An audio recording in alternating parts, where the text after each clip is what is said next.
pourquoi c'est important là, d'avoir cette conception d'université un peu hors les murs, c'est-à-dire d'aller vers d'autres publics? Il y a un enjeu évidemment scientifique et de diffusion du savoir, et il y a un enjeu citoyen.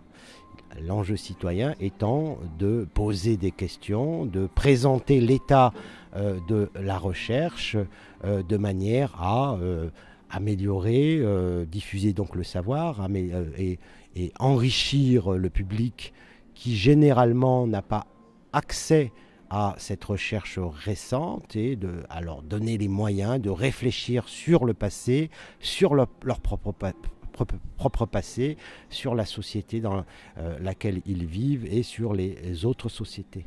Donc là, par exemple, ce soir, c'était assez... le thème s'y prêtait bien également, parce qu'on a vu que les gens, en fait, cherchaient aussi des réponses dans ce climat un peu tendu actuel par rapport à l'islam, au monde arabe, aux croisades qui sont revenues, un mot qui est revenu ces derniers temps, notamment quand on évoque Daesh qui est arrivé en Syrie et en Irak. Et donc vous avez... Donc là, ce soir, justement, vous l'avez un peu abordé, et notamment, vous avez parlé de l'inconscient collectif. Et vous disiez que c'était un peu un mythe les croisades sont un mythe qui était à la source. Alors attendez, je vais retrouver. C'était quoi? Voilà. Les croisades, mythe fondateur de l'Europe, construction de l'inconscient collectif européen. Alors là-dessus, c'est vrai qu'on aimerait bien vous entendre un peu plus.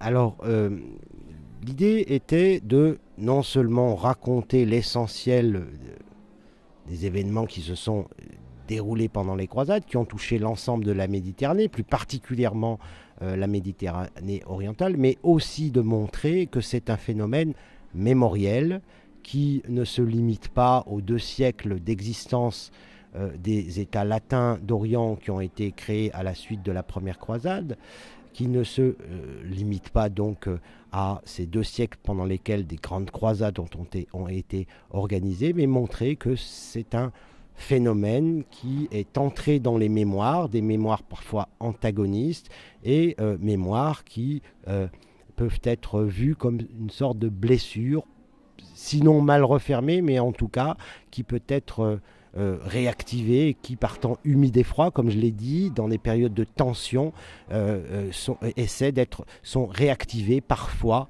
par des faiseurs de guerre, par des idéologues qui instrumentalisent ces mémoires pour justifier leurs propres actions.